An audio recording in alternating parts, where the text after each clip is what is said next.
لیے کثیر مطالعہ اور بہت زیادہ تجربہ رکھنے والے کا انتخاب ضروری ہے۔ اس لیے ہماری اس مجلس کے بڑے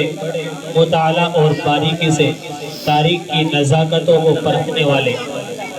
جناب حضرت مولانا فہیم الدین صاحب دامت برکاتہ العالیہ موجود ہیں۔ اس شعر کے ساتھ حضرت کا استقبال کرنا چاہوں گا۔ آ چکے لوگ دیوانہ ابھی باقی ہیں، آ چکے لوگ دیوانہ ابھی باقی ہیں، افتتاح میں درب خانہ ابھی باقی ہے، سبزہ ہے گل ہے فصل بہار ہے، سب آ چکے بس آپ کا انتظار ہے۔ جناب مولانا فہیم الدین صاحب مائک پر۔ السلام علیکم ورحمۃ اللہ وبرکاتہ۔ کہ معصوم محمد کا بس اتنا فسانہ ہے، معصوم محمد کا بس اتنا فسانہ ہے، کاغذ کی حویلی ہے بارش کا زمانہ ہے، کاغذ کی حویلی ہے بارش کا زمانہ ہے، اس پار اترنے کی امید بہت کم ہے، کاغذ بھی کشتی بھی پرانی ہے اور طوفان کو بھی آنا ہے، کیا شرط محبت کیا شرط زمانہ ہے، آواز بھی زخمی ہے اور تقریر بھی کرنی ہے۔ قاری صاحب کا بہت ہی تہ دل سے میں شکریہ ادا کرتا ہوں کہ میرے تعریف میں ایسے الفاظ استعمال کیے جس کے میں مستحق نہیں ہوں، بالآخر ان کا ایک گمان ہے میرے بارے میں۔ تو میں آج 26 جنوری کے موقع سے اس مجاہدین آزادی کا تذکرہ کروں گا کہ جنہوں نے شاملی کے میدان میں انگریزوں کے چھکے چھڑا دیے۔ ان کا نام نامی حجت الاسلام والمسلمین، قاسم العلوم والخیرات، جامع المعقولات والمنقولات، نابغہ روزگار حضرت مولانا محمد قاسم النانوتوی علیہ الرحمہ کی شخصیت ہے، جنہوں نے ہندوستان کو آزاد کرانے کے لیے ہندوستان کو ایسے وقت میں مسلمانوں کی قیادت کی ہے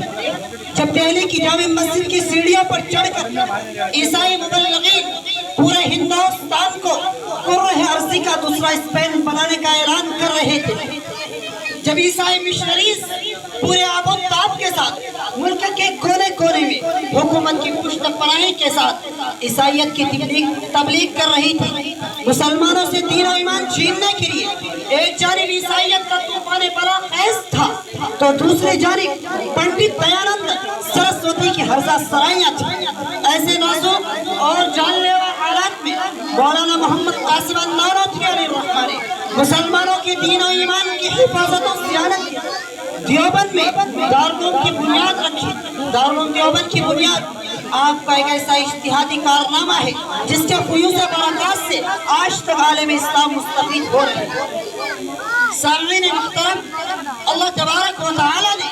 مولانا قاسم نانوتوی کو بے شمار خوبیوں سے نوازا تھا۔ آپ ایک جانب باطل کو بندانے شکن جواب دینے والے لیڈر، بے خوف بے باک خطیب، مخلص مسلح، بے لوث استاد، عظیم مربی، بے مثال ادیب، بہترین مصنف، یگانہ روز متکلم اور ایک بے لوث خادم ملت ہونے کے ساتھ ساتھ خلوص للہیت، جہد و استغنا، لاجواب دینی بصیرت اور فرقہ باطلہ کی تردید میں مضمون عقلی دلائل آپ کا ایک امتیازی وصف تھا جو ابن عبدالسلام، امام غزالی اور شاہ ولی اللہ کے بعد آپ کے حصے میں آیا تھا۔ آپ ایک عظیم مجاہد، تقوی و طہارت میں آفتاب تابہ اور سادگی و وفاداری میں ماہر ترشا تھے۔ گویا باری تعالی نے آپ کو ہر میدان کے لیے شاہ سوار بنا کر پیدا فرمایا۔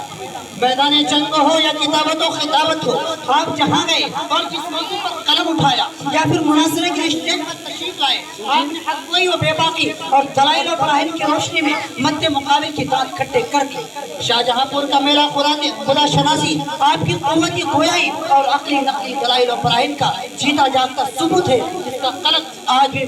مخالف محسوس کرتے ہیں۔ محترم دوستو،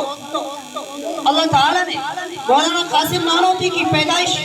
نوناتا کے شریف اور باعزت گھرانے میں پیدا فرمائی۔ آپ بچپن ہی میں وقت کے لحاظ سے ان تمام امور میں مہارت حاصل کی